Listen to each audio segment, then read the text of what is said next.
Amigas, amigos de Relatos de la Noche, es un placer que nos puedan acompañar nuevamente en este canal que es suyo y para muestra seguimos con estas recopilaciones de historias paranormales, de historias aterradoras compartidas por ustedes en la comunidad y que son de las que más nos han pedido en el grupo de Facebook que podamos compartir en el canal.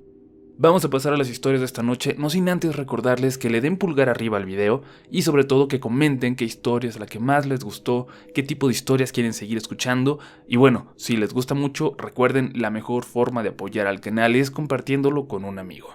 Están escuchando Relatos de la Noche.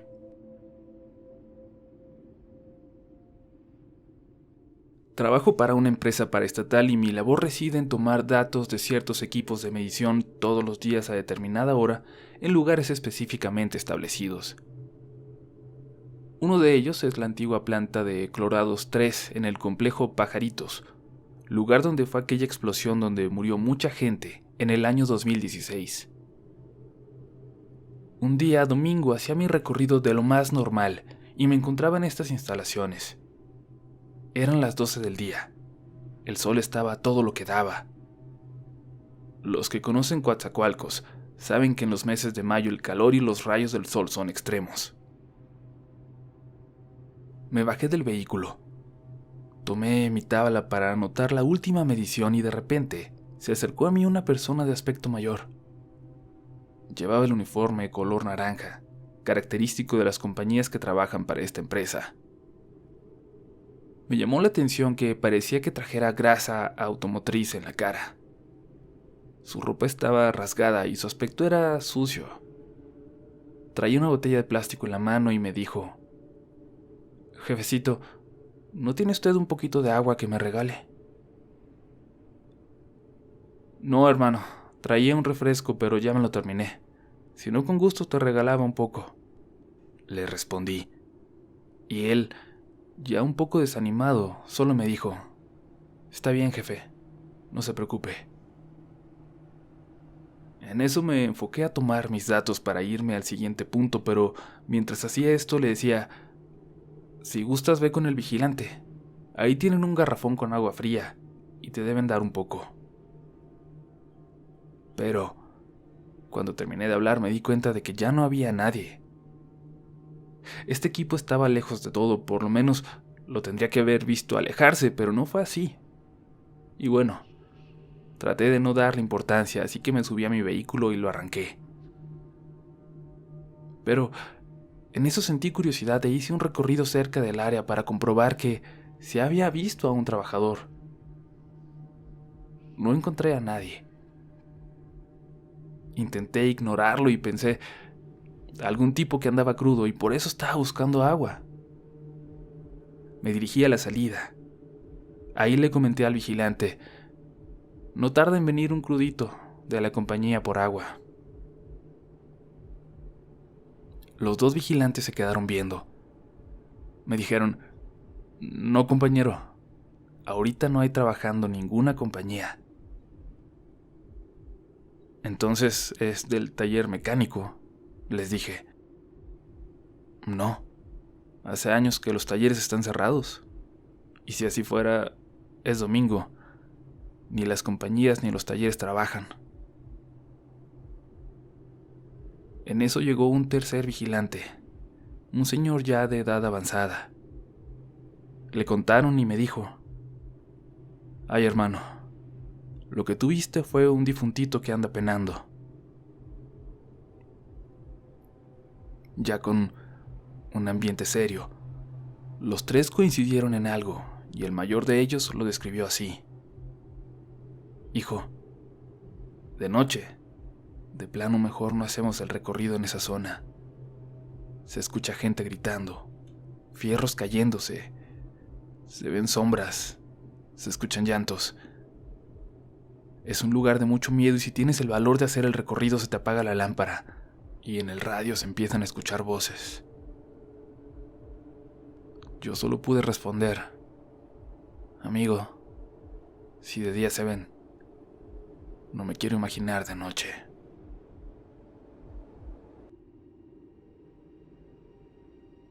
Desde que tengo uso de razón siempre he sentido pasión por este género de terror, en películas, libros, series. Y es por ello que mi madre no deja de decirme que abro portales que no debo. Pues es muy común que en mi casa escuchemos pasos, voces, que objetos se muevan solos y hasta ver a un ser que se ha aparecido varias veces. Pero la historia que les voy a contar no sucedió en mi casa. Mi nombre es Mario. Vivo en una pequeña comunidad al oriente del estado de Aguascalientes, México. Hace 8 años me dirigía de la universidad a mi casa. La escuela se encuentra aproximadamente a 300 metros de la carretera 70 Oriente, y por esa zona está un cruce de caminos, el de esa carretera y el de un camino de 5 kilómetros que va al pueblo donde vivo. Ahora ya es carretera estatal, pero antes era solo un camino de terracería. El camino estaba sin alumbrado ni casa alguna en el trayecto en aquella época. Ahora hay algunas construcciones. Aquella vez eran las 4 de la tarde. Yo iba en bicicleta cuando, al llegar al crucero que les mencioné, me percaté de que había un olor fétido, horrible. Aunque es muy común que en esos caminos tiren animales muertos como gatos, perros o hasta vacas, por lo que pensé que ese era el caso. Pero esta vez el olor era demasiado fuerte. Recuerdo perfectamente que era un martes, pues todas las noches de ese día de la semana me reunía con mis amigos de Betulia, Jalisco, cerca de mi pueblo. Para ello, unos amigos pasaban en un vehículo por mí a la carretera 70 Oriente, pero yo tenía que dirigirme en bicicleta desde mi casa hasta ese cruce. Siempre lo hacía, y no me daba miedo para nada, hasta esa noche. Ya eran las 7 cuando me dirigí al punto acordado, y al ir acercándome a la carretera me percaté de que había luces de patrullas y ambulancias. Al llegar confirmé que eran patrullas federales que resguardaban la zona del crucero, pero al preguntarles qué había pasado solo me dieron la orden de que me retirara. Como era costumbre, escondí mi bicicleta entre la maleza y como cada martes mis amigos pasaron por mí. La reunión transcurrió sin contratiempo alguno. Regresamos y mis amigos me dejaron, ahí donde horas antes había unas 10 patrullas de policías federales. Me acerqué a la zona, pero no vi nada raro. Busqué mi bicicleta y comencé mi camino a casa. Siempre me gusta escuchar música mientras ando en bicicleta, pero para mi mala fortuna, mi celular se había quedado sin pila. La noche estaba tan clara gracias a la luz de la luna llena que había. La temperatura también era bastante cómoda. Al comenzar a pedalear, vi perfectamente cómo una silueta cruzaba ese camino de terracería de un lado a otro. Pero no pensé en nada de otro mundo, incluso solo se me ocurrió que quizás era un preso que se había fugado, pues el centro de rehabilitación social El Llano se encontraba a unos 3 kilómetros. Pero en cuestión de segundos escuché una risa burlona. Burlona pero con maldad. En ese momento la piel se me erizó. Incluso sentí como si la temperatura hubiese bajado unos cuantos grados. Me quedé inmóvil, no podía ni siquiera comenzar a pedalear mi bicicleta. Yo quería rezar, pero no podía ni recordar el Padre Nuestro. Después de unos momentos, me pude mover y no sé si por instinto volteé hacia donde escuché esa risa, y cuando giré mi cabeza, descubrí que esa risa macabra venía del lugar que resguardaban los federales unas horas antes. Al voltear vi una silueta escondida detrás de un árbol. Arranqué mi bicicleta con todas mis fuerzas cuando pude ver que esa silueta se dirigía hacia mí. Aunque la luna estaba a su máximo esplendor, no pude darme cuenta con claridad de qué era. Solo veía una especie de sombra acercarse. Mi bicicleta y mis piernas iban a toda su capacidad. Cuando llevaba más o menos 1 kilómetro, escuché una especie de rugido, como el sonido de una bestia.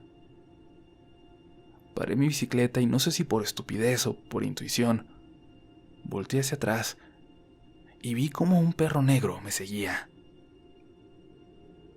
Aunque era de noche, podía ver cómo sus ojos eran de color amarillo y estaba a decenas de metros de mí.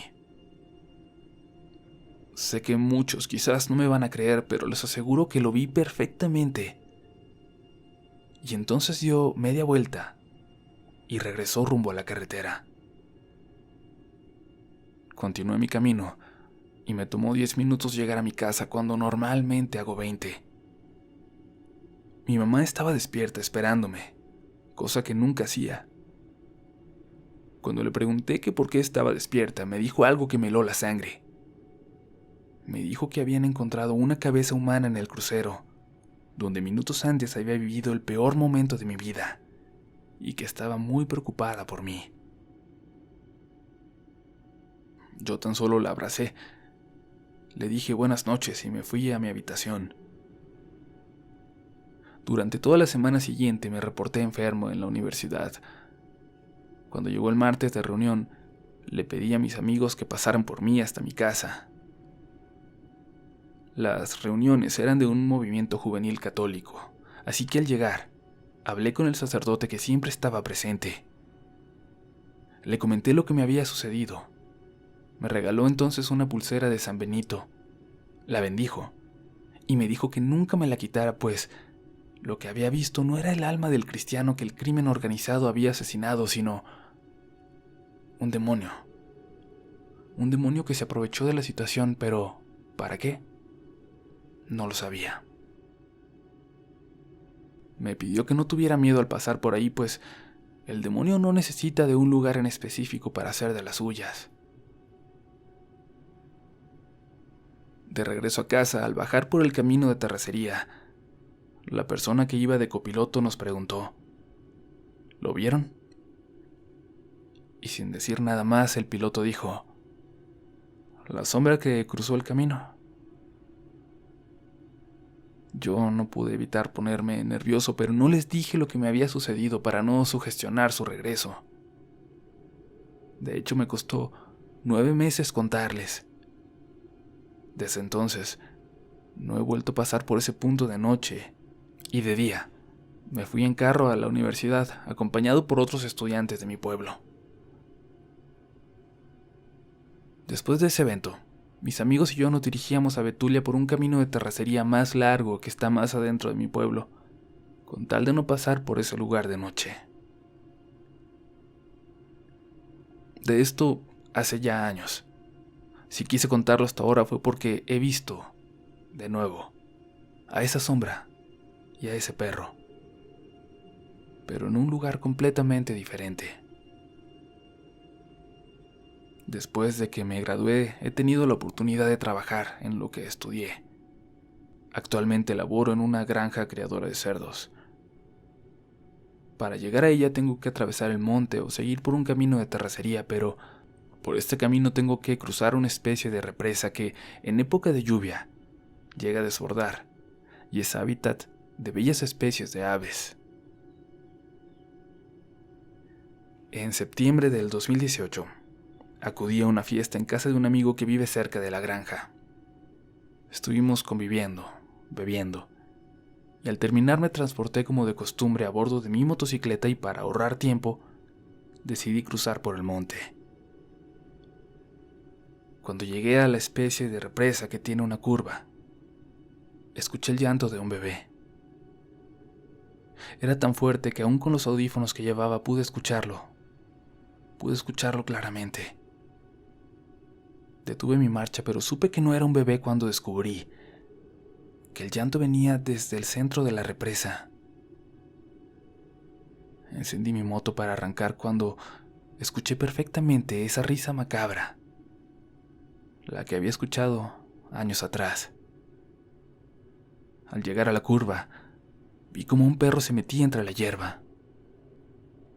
Ya no quise avanzar y me regresé a donde estaba la fiesta. Les dije lo que me había ocurrido, pero no me creyeron, aunque accedieron a que me quedara a pasar la noche.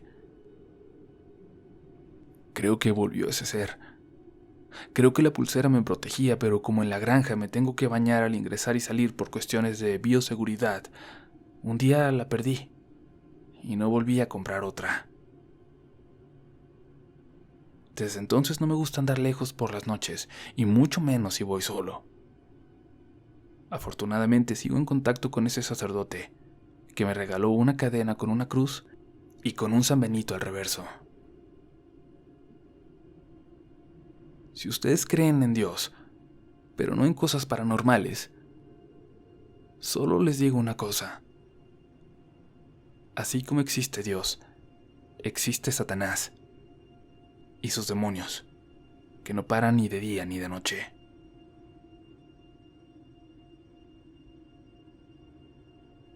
Hola comunidad. Nunca he tenido experiencias paranormales y por esta razón le pedí a mi mamá que me contara una historia de tantas que ella conoce para compartirla con ustedes.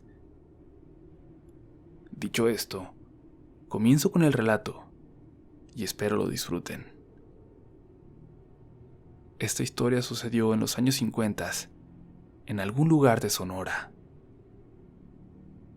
Cuenta mi madre que mi abuela materna trabajaba en un campo agrícola y había días en los que tenía que quedarse a dormir ahí ya que se le hacía muy pesado ir y venir hasta su casa. Mi abuela tenía 3 hijos que trabajaban con ella en el campo porque ella no tenía esposo. El patrón les proporcionaba unos cuartos para que durmieran ahí.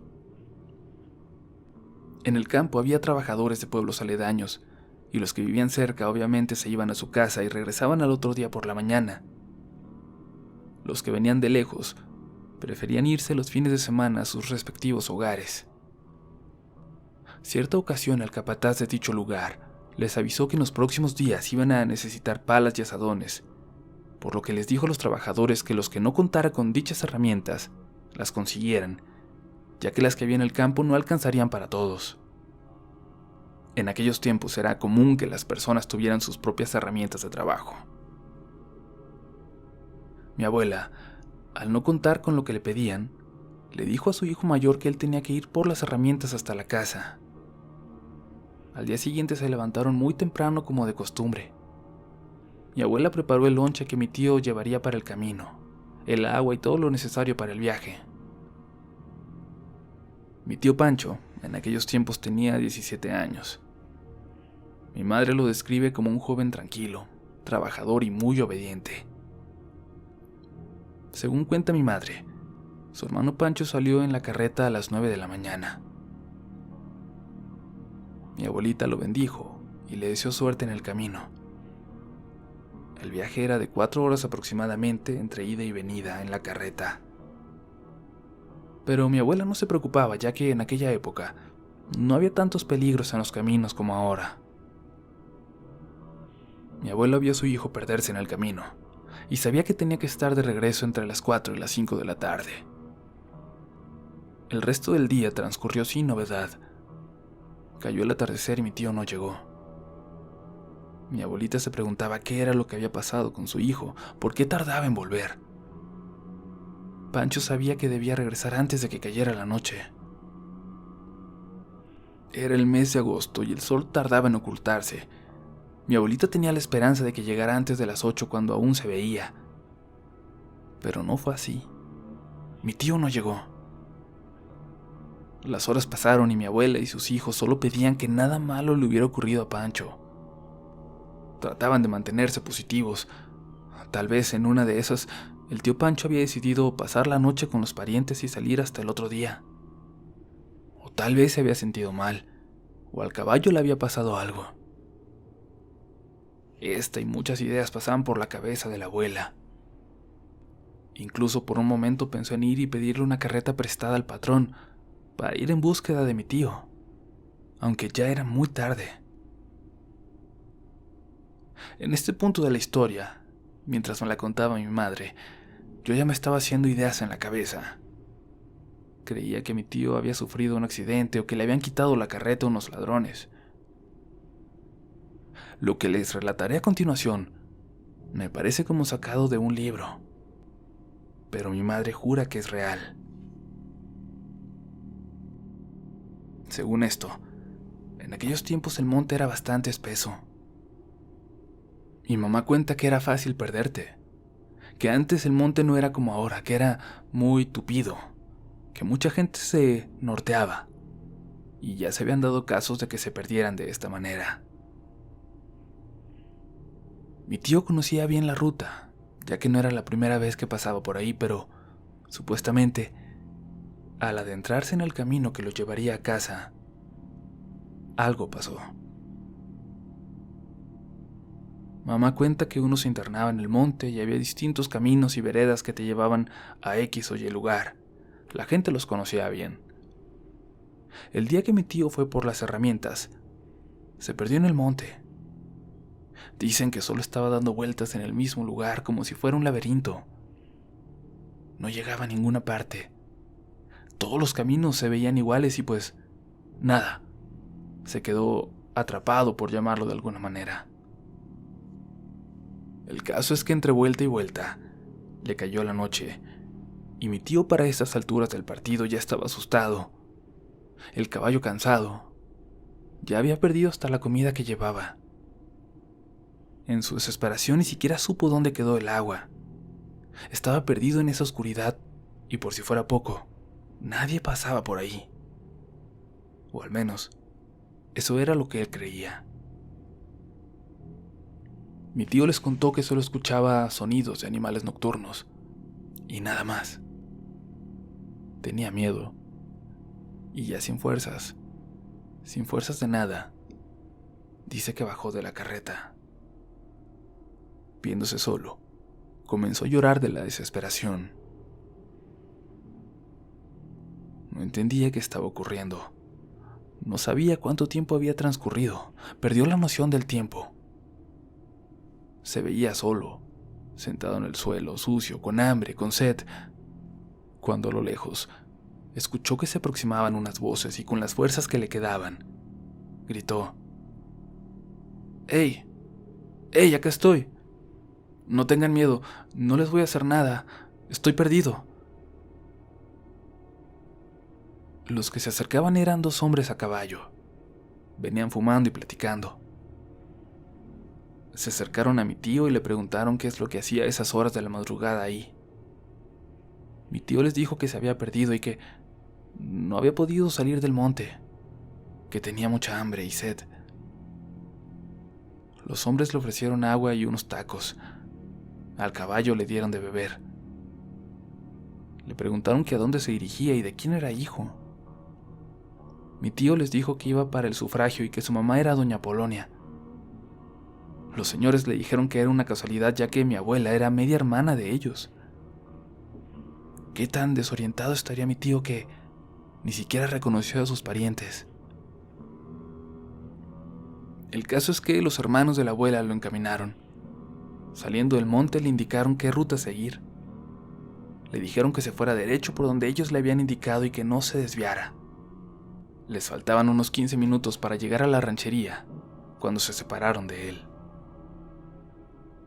Cuando mi tío llegó a la casa eran casi las 3 de la madrugada. Les platicó lo sucedido y ellos le dijeron que descansara, que al día siguiente un adulto lo acompañaría al campo para dejar las herramientas. Pero, después de lo sucedido, mi madre relata que el comportamiento de mi tío se volvió bastante extraño. Mi abuela se dio cuenta de que algo andaba mal. Observaba a su hijo y no terminaba de entender esta nueva actitud. A los 4 días del incidente fue cuando él comenzó a hacer cosas muy extrañas. Se encerraba en un cuarto y no dejaba que nadie entrara. Dormía en total oscuridad. Bueno, dormir es un decir, ya que se la pasaba platicando con alguien toda la noche. La abuela escuchaba sus conversaciones, pero nunca se animó a interrumpirlo. Prefería pensar que hablaba solo. No entraban a donde dormía ya que tapaba la puerta con un petate, ponía sábanas y todo lo que podía para que no vieran lo que hacía.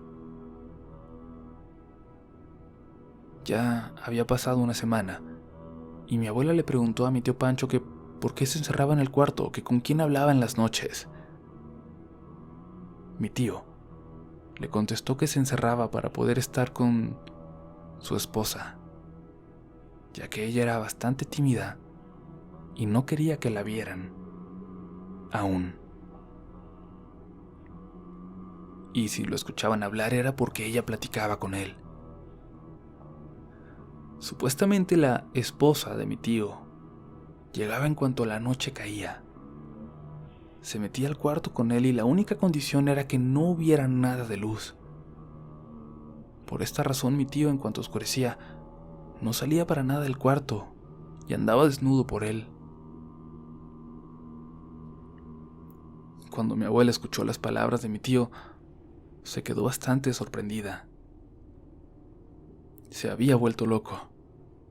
Fue lo primero que pensó, ya que él no tenía novia ni nada. Ni ella ni nadie más había visto a esa mentada esposa, así que todo tenía que estar en la imaginación de mi tío. Estando al tanto por fin de la situación, mi abuela pensó que era hora de buscar a algún curandero para ver qué le resolvía. Así que llegó el fin de semana y la abuela se dirigió a Navojoa. Caminando por el lugar, le salió al paso una húngara, como le llaman ahí a las gitanas, quien al verla le dijo: «Deme 20 centavos y le digo la suerte». Mi abuela le respondió que no le interesaba. La húngara le volvió a decir que la dejara leerle la suerte, que ella solo deseaba ayudarla.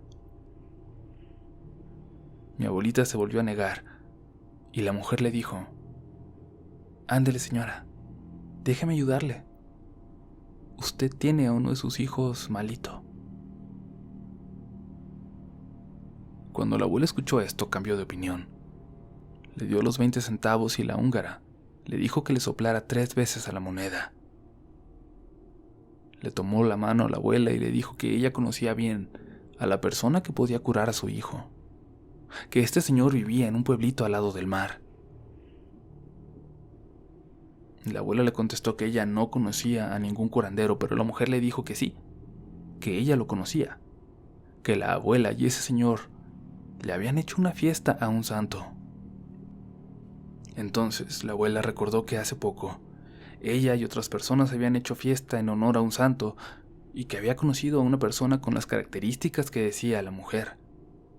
Solo que la abuela no sabía que ese señor que la había acompañado realizaba ese tipo de cosas. Después de leerle la suerte, la gitana se despidió de ella, no sin antes decirle que no tardara en llevar a su hijo con el señor, si no quería que mi tío empeorara. Al día siguiente, ahí tienen a mi abuela buscando al señor que le habían dicho. Se levantó muy temprano y se llevó a mi tío. Dieron con la casa del curandero, y él les dijo que ya los esperaba.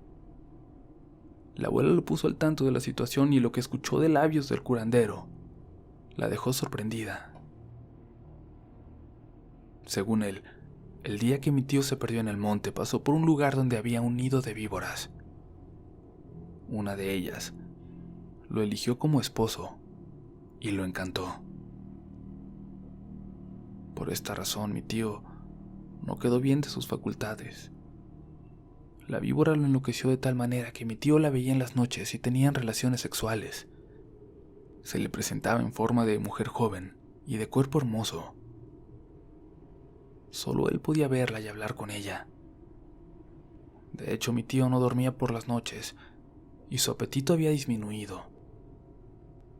El curandero preparó unos remedios con diversas hierbas, ungüentos y demás. Se los untaron a mi tío por todo el cuerpo. Le dieron un masaje en la cabeza y se le amarraron con un pañuelo. El curandero le hizo limpias y no sé cuántas cosas más. Después, le dijo a la abuela que si no veía mejor en 15 días, que lo llevara de nuevo. También le dijo que no tuviera cuidado, ya que él lo iba a estar velando. Cuando llegaron a la casa, mi tío dijo que tenía mucho sueño, que estaba cansado y que se iba a ir a acostar. Habían pasado casi todo el día con el curandero y mi tío solo quiso dormir. La abuela estaba en espera de la llegada de la esposa. El curandero le había asegurado que la víbora tenía que presentarse todas las noches. Pero en algún momento el sueño venció a mi abuelita y todos en la casa se quedaron dormidos. Al día siguiente mi tío despertó muy alegre, se notaba diferente. Mi abuela le preguntó si había venido su esposa a visitarlo, ya que ella se quedó dormida por el cansancio. Mi tío le respondió que sí, pero que su mujer le había dicho que era la última vez que lo visitaba, que estaba enferma, que le dolía mucho la cabeza y que además le molestaba su olor. Su esposa le dijo que apestaba y que ya no pensaba volver. En efecto, el curandero le había dicho a la abuela que a la serpiente le iba a resultar desagradable el aroma de estas hierbas y que esto le iba a alejar de mi tío. Además, el señor iba a estar cazando a la serpiente, y ahí entendió eso de velar a mi tío. Mi madre recuerda que la abuela contaba lo último que dijo mi tío de la serpiente. Amá, viera qué chistoso. Mi esposa trae la cabeza amarrada igual que yo. ¿Por qué será? Ella guardó silencio y dice que en ese momento empezó a oler a incienso y que del cuarto de mi tío salió una figura de humo. Según ella, era el curandero que andaba ahí limpiando el lugar. Mi tío se recuperó totalmente. Con el tiempo no recordó nada de su esposa ni de lo que había pasado. En la familia no se habla de eso, ya que prefirieron olvidarlo. Mi mamá me preguntó que qué opinaba sobre esto y la verdad no supe qué responderle. Y pues hasta aquí llega mi relato y espero que haya sido de su agrado.